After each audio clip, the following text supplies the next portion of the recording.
Hello friends, welcome to Right Direction Academy. Right Direction Academy के YouTube channel के ऊपर आपका स्वागत है।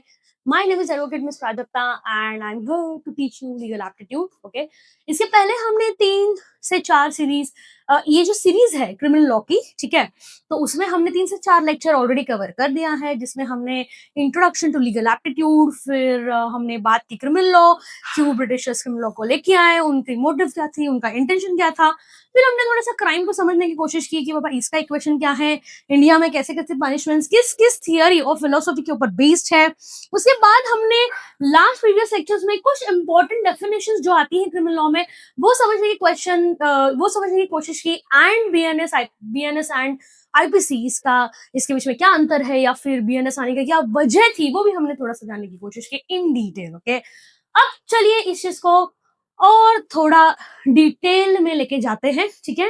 And now let us go more in detail, late us understand all this things more much in in in depth. Okay, and आज की जो series है, आज का जो लेक्चर है, तो यहाँ से हम शुरू करेंगे ऑफेंसेस, ठीक है। तो ऑफेंसेस को शुरू करेंगे आज हम। तो late us understand the very first offence, which is abatement. Okay, so what you mean by abatement? Okay, जैसे मैंने पहले भी कहा है, एग्जाम में डेफिनेशन, सेक्शंस, पनिशमेंट्स, प्रोविजंस नहीं आने वाले हैं। बस आपको कॉन्सेप्ट अच्छी तरीके से पता होना चाहिए, क्योंकि अगर उसके ऊपर कोई क्वेश्चन आया या अगर उसके ऊपर कोई प्रिंसिपल फैक्ट आया तो you would be in a position to answer it. Okay, चलिए let's just understand this. So abetment क्या होता है? What do understand by the offence abetment? Okay, so abetment of a crime means instigating someone to do a crime. Instigating मतलब provoke करना, encourage करना, motivate करना, किसी को प्रोत्साहन देना कि भाई तू मेरे बिहाफ पे जाके ये ऑफेंस कर सकता है। This is called as abetment. Okay, जैसे कि क्या, तो ए ने बोला बी को कि भाई तू सी को जाके मार के आ। अब यहाँ पे ए भी खुद मार सकता था, बट नहीं, उसने इंस्टिगेट किया, प्रोवोक किया, मोटिवेट किया, एनकरेज किया बी को कि भाई तू जाके सी को मार के आ। तो यहाँ पे जो ए है वो अबेटर बन जाता है, ठीक है। सो जो मोटिवेट कर रहा है वो अबेटर होता है, और उसके लिए भी उतनी ही सजा है जितना एग्जीक्यूट करने वाला जो होता है इंसान वो होता है। अब थोड़ा सा इस अबेटमेंट को समझते हैं। तो मैंने पहले भी कहा था कि देखिए, कोई भी क्राइम करने के लिए मेंस रिया प्लस एक्टस रिया, ये दोनों का होना बहुत जरूरी है। मेंस रिया मतलब तुम्हारा इंटेंशन, एक्टस रिया मतलब तुम्हारी हरकत। अब भले मेरे प्रीवियस एग्जांपल में हरकत भी कर रहा है, लेकिन इंटेंशन, मोटिव किसका था? वो तो ए का था। मतलब ए जो है वो यहाँ पे मेंस रिया दर्शा रहा है, बी जो है यहाँ पे वो दर्शा रहा है एक्टस रिया। तो ये दोनों ने मिलकर क्राइम किया है। तो यहाँ पे जितनी सजा बी को मिलेगी एग्जीक्यूट करने के लिए, उतनी ही सजा ए को भी मिलेगी, क्योंकि उसी का मोटिवेशन है, उसी का कहीं ना कहीं वो आइडिया है, कहीं ना कहीं उसका ही वो इंटेंशन है कि बाबा ये जो है क्राइम वो होना चाहिए। और उस चीज के लिए जो जिस तरीके से वो प्रोवोक कर रहा है उस इंसान को, और वो उस इंसान जो है उस प्रोवोकेशन के अंदर कुछ कर देता है, तो यहाँ पे हम बोल सकते हैं कि भैया क्राइम जो है वो अबेटमेंट के अंदर जो है वो हो गया है। आपने सुना होगा कि अबेटमेंट टू सुसाइड, ये आपने वर्ड ना सुसाइड के साथ काफी सुना होगा, ठीक है। तो देखिएगा, ये अबेटमेंट बोल रहा है टू एनकरेज। ओके, अब ऑफेंस क्या बोल रहा है? Abetment to suicide. Abetment to suicide का मतलब क्या है कि भैया कोई इंसान है, वो एक व्यक्ति को इतना मेंटल टॉर्चर कर रहा है कि उसको लगा उस मेंटल टॉर्चर से खुद को छुड़वाने के लिए कहीं ना कहीं यही रास्ता अपनाना पड़ेगा। इसीलिए सुसाइड नोट्स के ऊपर जिस किसी का भी नाम होता है तो उन्हें 48 से 72 आवर्स में अरेस्ट हो जाती है, एंड मैजिस्ट्रेट के सामने भैया तुरंत खड़ा कर दिया जाता है कि भैया तेरा नाम क्यों है। अगर उसमें रेलेवेंस है तो फिर उस इंसान के लिए वो नॉन बेलेबल ऑफेंस भी हो सकता है। I hope you are getting it, ठीक है। चलिए इस चीज को और थोड़ा सा डिटेल में जाते हैं। Okay, so as I give you the example, A intents to kill B, instead of killing himself he instigates Z to do so, and hence यहाँ पे this instigation amounts to be nothing but abatement. Okay, चलिए थोड़ा सा इस concept को जो है वो हम और अच्छी तरीके से पढ़ते हैं। अब इस अबेटमेंट में कुछ कुछ एलिमेंट्स है, कुछ कुछ की पॉइंट्स है जो आपको याद रखने हैं। ऐसे ही अबेटमेंट में 3 एलिमेंट्स है, 3 की पॉइंट्स है जो कि अबेटमेंट को पूरा होलसम कर देता है। ओके, चलिए पहला पढ़ते हैं।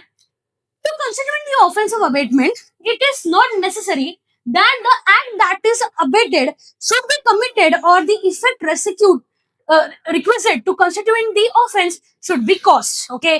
क्या आपको इसका कुछ मीनिंग समझा? नहीं, समझेगा भी नहीं। वो लिखा ही ऐसे जाता है कि आपको समझेगा नहीं, लेकिन हमें उसका मीनिंग डिराइव करके जितना हो सके उतना एग्जाम्पल्स जोड़ना है। आपको कॉन्सेप्ट आ गया, आप उसको एग्जाम्पल जोड़ दो। इसी तरीके से आप इस सारी चीजों को याद रख सकते हो, ठीक है। अगर आप एकदम सब कुछ बाय हार्ट याद करने के मोटिवेशन से बैठोगे तो ये पढ़ाई कभी खत्म नहीं होगी, क्योंकि लीगल लैंग्वेज में पढ़ के याद रखना is a big task. Okay, तो चलिए यहाँ पे एलिमेंट 1 क्या कह रहा है?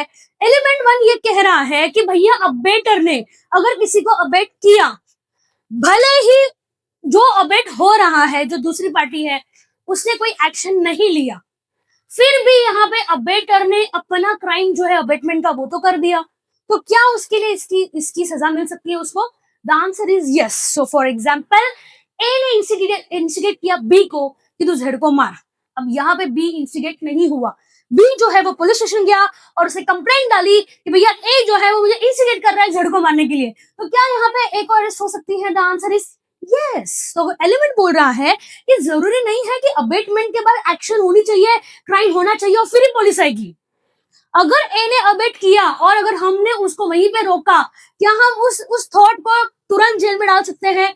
The answer is yes. Okay, so it is not necessary कि बाद में एक्टस रिया होना ही चाहिए। ओके, जैसे कि इस एग्जांपल में हम देख सकते हैं, जो सेम एग्जांपल मैंने आपको बोला है, तो ये पहला एलिमेंट है जहां पे आपको याद रखना है कि अगर अबेटर किसी को मोटिवेट एनकरेज भी कर देता है तो that is enough to commit a crime of abetment. कुछ क्राइम होना ही चाहिए या उसके प्रति कोई एक्शन होनी ही चाहिए, ये जरूरी नहीं है।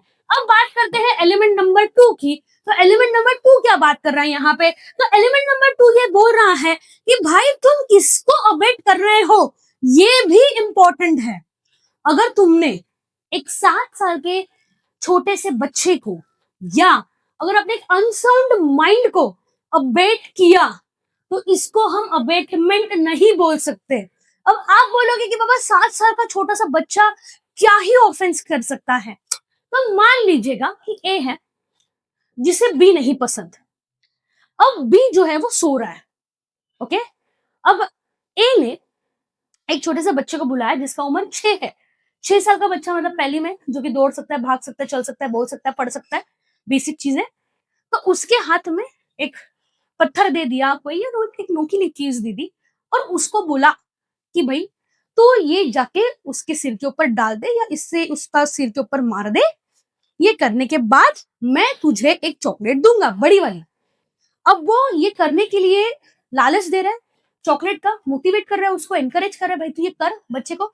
अब बच्चे का 7 साल तक कोई खुद का ब्रेन डेवलप नहीं होता है, मतलब वो एक्शंस कर तो रहा होता है बट कोई ना कोई किसी ना किसी गार्डियन की या गाइडेंस के अंदर। अब ये सुनने के बाद कि मुझे चॉकलेट मिलेगा, इर्रिस्पेक्टिव ऑफ कि वो क्या एक्शन कर रहा है, वो ये हरकत कर देता है। अब अबेटर बोल रहा है कि मैंने थोड़ी बोला था उसको, वो तो उसने तो कर लिया। तो ये नहीं चलेगा क्योंकि वो तो छोटा बच्चा है, उसको कितनी समझ होगी। So goes with unsound mind also. इसके लिए अनसाउंड माइंडेड पर्सन या जो बच्चा 7 साल के अंदर है, अगर वो अबेटमेंट के अंदर आके कुछ ऐसी हरकत कर देता है तो वो लायबल नहीं होगा पनिशमेंट के लिए। यहाँ पे सिर्फ और सिर्फ जो अबेटर है वो ही जेल के पीछे जाएगा। ओके, सो एलिमेंट नंबर 2 जो है वो यही बात कर रहा है कि भाई तुम जिसको अबेट कर रहे हो तो उसको लॉ की अंडरस्टैंडिंग, लॉ की कैपेबिलिटी पता होना चाहिए, ये बहुत ज्यादा जरूरी है। I hope you are understanding this. Okay, please इस स्लाइड को पढ़ लीजिएगा ताकि आप ये चीज को डिटेल में समझ सके। चलिए now let's go to abetment number 3। अब अबेटमेंट नंबर 3 क्या बोल रहा है? Abetment of an offence being an offence, the abetment of such an abetment is an also an offence. भाई अब इस स्टेटमेंट में 3 से ज्यादा ऑफेंस, 3 से ज्यादा अबेटमेंट यूज हुआ है, मतलब क्या? ठीक है, इन शॉर्ट। ओके, टेक्निकलिटीज में ज्यादा जाओ नहीं, लेकिन मीनिंग क्या है वो समझ जाओ। ए ने अबेट किया बी को, बी ने अबेट किया सी को, सी ने अबेट किया डी को कि तू जेड को मार। मारना ए को है जेड को, लेकिन सीरीज में कितने लोग आ गए, ए ने बी को, बी ने सी को, सी ने डी को एंड डी ने एग्जीक्यूट किया। अब ये सीरीज में कितने अबेटर हो गए, A B and C, D ने तो एग्जीक्यूट कर दिया ना, तो वो अबेटर नहीं कहलाएगा। तो 1 2 3, तो ये तीनों जन भी है वो यहाँ पे क्या बन गए, अबेटर। क्या डी को भी सजा मिलेगी, हाँ मिलेगी, क्योंकि उसने एग्जीक्यूट किया है, बट उसके लिए दूसरे क्लॉज है। अबेटमेंट के डेफिनेशन के अंदर जो ये वर्ड कहता है, abetment to encourage, to provoke, to motivate, यहाँ पे ए बी और सी ये तीनों भी जो लोग हैं वो अंदर जाएंगे। Okay, I hope this is very easy to understand. Same example है, अब इसको पढ़ लीजिएगा। And now let us understand criminal conspiracy after abetment. अब क्रिमिनल कॉन्स्पिरेंसी के थोड़े से अपन बैकग्राउंड में जाए ना, तो पहले तो समझते हैं ये आया कहां से, ये दोनों भी अबेटमेंट और ये क्रिमिनल कॉन्स्पिरेंसी, ये चीज आई कहां से। तो थोड़ा सा बैकग्राउंड में जाते हैं। इंडियन पिनल कोड जिसने लाया ब्रिटिशर्स ने। अब ब्रिटिशर्स लेके आए तो आए, लेकिन हमने जैसे डिस्कस किया कि उनका इंटेंशन जो इनजस्टिस जिसके ऊपर हो रही है उसको जस्टिस दिलाने का तो कभी था ही नहीं। उनका इंटेंशन तो क्लियर कट था, इंडियंस को पनिश करने के लिए। अब जो भी फ्रीडम फाइटर्स हैं जो अपने स्पीच से लोगों को प्रोवोक कर रहे हैं, मोटिवेट कर रहे हैं, इंस्टिगेट कर रहे हैं, या फिर जो लोग ग्रुप बना के एक साथ इकट्ठे हो जाते हैं, कोई क्राइम करने के लिए, कोई कॉन्स्पिरेसी रचते हैं, कोई एग्रीमेंट करते हैं, भैया इन सबको ना उठा के जेल में डाल देते हैं। Right, understood the intention why this is into your books. Okay, law जब आप फिलोसॉफी के लिए पढ़ने जाओगे, बैकग्राउंड वाइज पढ़ने जाओगे, तब आपको उसका एसेंस, उसका मीनिंग समझ में आएगा। अब बस हाँ भाई ये सेक्शन है, ये सेक्शन है, ये इस अप्रोच से पढ़ोगे ना, you will never fall in love with this subject. To fall in love with this subject you need to understand कि इसके पीछे मतलब ये है क्यों, the very why, the very reasoning of that why. If you can have that or if you can generate the meaning to it, it will develop more essence to that. Okay, चलिए understand करते हैं। अब बात करते हैं criminal conspiracy की। तो conspiracy मतलब होता है एग्रीमेंट। ओके, आपको याद होगा कोविड के टाइम पे गवर्नमेंट ने जो सेक्शन लगाया था 144 अंडर सीआरपीसी, वो क्रिमिनल कॉन्स्पिरेंसी क्या था कि भैया 4 से ज्यादा लोग अगर कहीं दिखे ना, उठा के जेल में डाल देंगे। राइट, ये लोग सुन नहीं रहे थे, लोग फिर भी सोसाइटीज में रात को क्रिकेट मैचेस हो रही है, बैडमिंटन मैचेस हो रही है, भैया इन सबको कहीं ना कहीं तो रोक लगाना पड़ेगा। इसके लिए 4 से ज्यादा लोग कहीं दिख गए, भैया गाड़ी उठा के तुमको लेके जाएगी। राइट, तो वो कौन सा क्लॉज था, वो कौन सा सेक्शन था, सेक्शन जो है वो ये क्रिमिनल ऑफेंस का था। तो when 2 or more person agrees to do or cause to be done an illegal act, भैया कोई इलीगल एक्ट करना या कोई काम जो इलीगल नहीं है बट तुम उसको इलीगल तरीके से कर रहे हो। ओके, समझ जाओ, पहला तो कोई इलीगल काम करना इजी, दूसरा कोई काम which is not illegal, not illegal मतलब लीगल, बट कर रहे हो लीगल इलीगल तरीके से। ओके, सो कोई लीगल काम को अगर आप इलीगल तरीके से करने की कोशिश कर रहे हो तो यहां पर भी क्या आएगा, यहां पर लग सकती है क्रिमिनल कॉन्स्पिरेंसी। अब देखो क्रिमिनल कॉन्स्पिरेंसी क्या बोल रहा है कि हम नहीं वेट करेंगे कि भैया एग्रीमेंट होने दो, फिर हादसा होने दो, फिर पुलिस आएगी। नहीं, ऐसा नहीं होगा। अगर आपको पता चल गया कि भैया यहाँ पे क्रिमिनल कॉन्स्पिरेंसी हो रही है और अगर तब भी हमने कुछ एक्शन ले लिया, तो क्या वो हम एक्शन ले सकते हैं? यस, ले सकते हैं। अभी आप बोलोगे कि मैडम प्रिपरेशन, तो फिर हम कैसे फाइंड आउट करेंगे कि मैडम यहाँ पे सच्ची में क्रिमिनल कॉन्स्पिरेंसी हुई है, नहीं हुई है? अब वो इन्वेस्टिगेशन का पार्ट है, बट उस टाइम पे क्रिमिनल कॉन्स्पिरेंसीज हर गलियों में होती थी एंड हेंस उसको ही कहीं ना कहीं रोकने के लिए we had this into the picture. ये आज इतना डिफिकल्ट है ढूंढने के लिए, उस टाइम उतना डिफिकल्ट नहीं था। Right, got it, understood? तो प्लीज इसको पढ़ लीजिएगा। तो जो लास्ट लाइन है वो बहुत इंपॉर्टेंट है इस स्लाइड का। तो वो कह रहा है it is immaterial whether the illegal act is the ultimate goal of such agreement और it is merely incidental to that object. तो भैया हम नहीं वेट करेंगे कि जो कॉन्स्पिरेंसी रची है उसका एग्जीक्यूशन हो फिर ही पुलिस आएगी, नहीं। हम क्या उसको कॉन्स्पिरेंसी केस पे ही दबा सकते हैं या जो भी लोग उसमें इन्वॉल्व है, अक्यूज है, उनको लेके जेल जा सकते हैं? Answer is yes. और ऐसे बहुत सारे फ्रीडम फाइटर्स हैं जो केवल क्रिमिनल कॉन्स्पिरेंसी के लिए काफी समय तक जेल रह चुके हैं। ठीक है, so abetment and criminal conspiracy talks more about mens rea and less about actus rea. So it talks about even if you have a little bit of mens rea in your mind, you can get arrested for the same. Okay, चलिए अब इससे थोड़े से question answers कर लेते हैं ताकि आपको एक अंडरस्टैंडिंग आ जाए कि एग्जाम में क्वेश्चन किस तरीके से आएगा। तो प्रिंसिपल एंड फैक्ट जैसे कि हमने यहाँ पे देख लिया। So a person is said to be abet the doing of a thing which he instigates in any other person to do so that thing mere acquiescence however does not amount to instigation। तो principal कहीं ना कहीं बात कर रहा है आपके abetment के ऊपर। Okay, so A says to B I am going to kill C and B replies do as you wish and take the consequences whereafter A kills C। तो भैया यहाँ पे क्या हो रहा है, A ने B को बोला मैं जो है वो C को मार रहा हूँ, B ने बोला भाई देखो जो करना है कर, जो आएगा वो तू से भाड़ में जा। ये पता है कौन सा दोस्त है, वो यही दोस्त है तुम्हारा जिसको तुम हर एक ब्रेकअप के बाद बोलते हो कि भैया उसके पास वापस मत जा। अब ये तुम्हारा सुनता नहीं है और बार बार उसी के पास जाता है, धक्के खा के रोते हुए तुम्हारे पास आता है। अब तुम उसको दोस्त के नाते एक बार समझाओगे, दो बार सहलाओगे, तीसरी बार चिल्लाओगे, चौथी बार क्या बोलोगे, भाड़ में जा। उसने यही किया, उसने यही बोला कि भाई तू भाड़ में जा, देखो क्या करना है वो कर। इसने क्या किया, सी को मार दिया। अब क्या यहाँ पे भैया बी ने सच्ची में अबेट किया है? नहीं, यहाँ पे अबेटमेंट की बात आती ही नहीं है। So correct answer is C, B has not abetted A to kill C, क्योंकि बी ने बोला था भाई तेको जो करना है कर और कॉन्सिक्वेंस भी तू इससे, ठीक है। So correct answer happens to be C. तो जिन लोगों को लगता है कि नहीं मैडम वो तो दोस्त है उसने तो ऐसे बोलना चाहिए था, भाई तुम कभी देखो तुम्हारे किसी उस दोस्त को जो तुम बार बार बोलते हो कि ये मत कर और वो वही चीज कराता है। तो put yourself in that shoes and you will understand मुझे क्या कहना है, ठीक है। तो ये रहा एक्सप्लेनेशन इस क्वेश्चन का कि क्यों सी is the correct answer.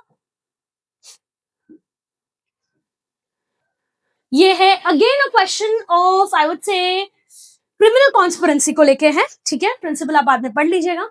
Fact पे जाते हैं, X, Y and Z plan to kill D. They agree that only one among them, that is Z, will execute the plan. In pursuance of it, Z buys a gun and loads it. Okay, अब देखो X, Y and Z plan to kill D, मतलब तीनों भी लोग हैं। अब वो लोग एग्री करते हैं कि इसमें से कोई एक ही जाएगा एग्जीक्यूट करने के लिए, डी को मारने के लिए, और Z गया। अब यहाँ पे ऑप्शन क्या क्या है, only Z can be charge, all of them, X and Y can not, none of the above. भैया क्रिमिनल कॉन्स्पिरेसी बोलता है व्हेन टू और more person agree to do so, पहले ही स्टेटमेंट में बोला है। सेम यहाँ पे व्हेन टू और more person agree to do so, तो टू और मोर पर्सन है, हाँ है, भले ही जेड ने एग्जीक्यूट किया है लेकिन एक्स एंड वाई भी प्लानिंग में थे, हाँ थे। तो क्या आंसर आएगा, the correct answer is B. So इस तरीके से आपको एग्जाम में क्वेश्चन आएंगे, वो आपको सॉल्व करना है। चलिए अब इसके बाद वाला जो क्वेश्चन है वो है बहुत ही मजेदार क्वेश्चन। ओके, मैं यहाँ चाहती हूँ कि आप इसको 2 मिनट लेके सॉल्व कीजिएगा। ट्रिकी सा क्वेश्चन है।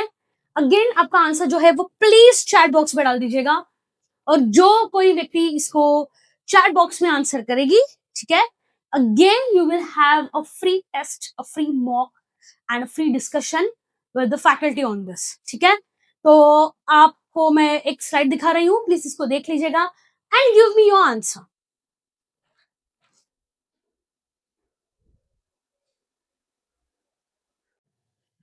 ओके, सो प्रिंसिपल बोल रहा है भैया जॉइंट लायबिलिटी की बात हो रही है यहाँ पे कहीं ना कहीं, when a criminal act is done by one person in the furtherance of the common intention of himself and some other person, each of such person is liable for the act in the same manner as if it were done by each one of them. Okay, so fact क्या बोल रहा है, A, B and C decided to commit burglary। भैया they broke into a locked house। Okay, अब देखिए ए, B और सी decide करते हैं बर्गलरी करना है, ठीक है, जहाँ पे बंद घर को वो लोग ताला तोड़ के चोरी करते हैं।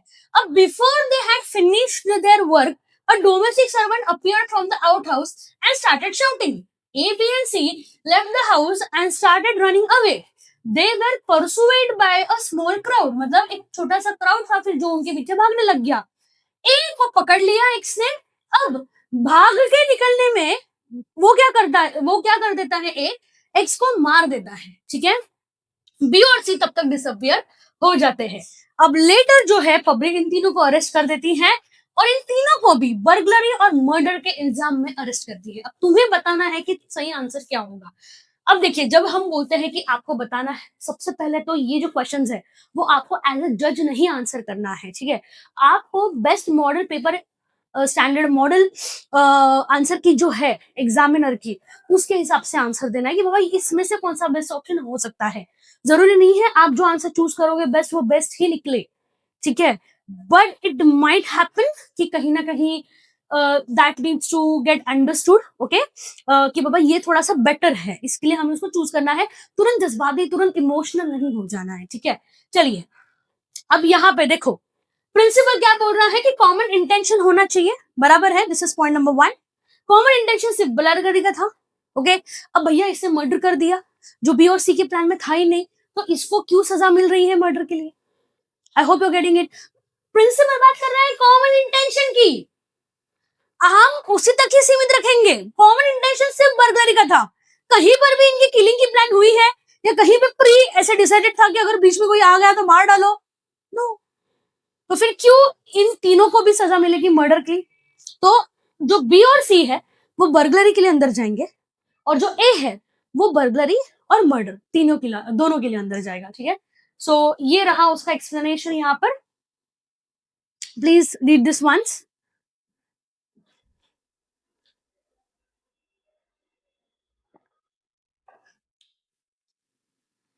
चलिए अब थोड़ा सा आगे बढ़ते हैं, ओके। यस एंड नाउ इसके बाद का जो टॉपिक है वो बहुत ही इंपॉर्टेंट टॉपिक है, and it is going to be a very interesting, my personal favourite and very important one, तो इसके तहत हम काफी केसेस सुनते हैं, okay. So before we start with that, okay, मैंने आपको जो क्वेश्चन बोला है उसका एक्सप्लेनेशन तो मैंने दे दिया है आपको, ठीक है। And still any doubt you have you can put your doubts in the chat box, me and my team will reach to you, okay, for any of the test series, free counselings, notes, mocks, any recordings of the lectures, आपको कुछ भी चाहिए हो तो नीचे जो numbers दिए हैं उसके ऊपर आप बात कर सकते हो।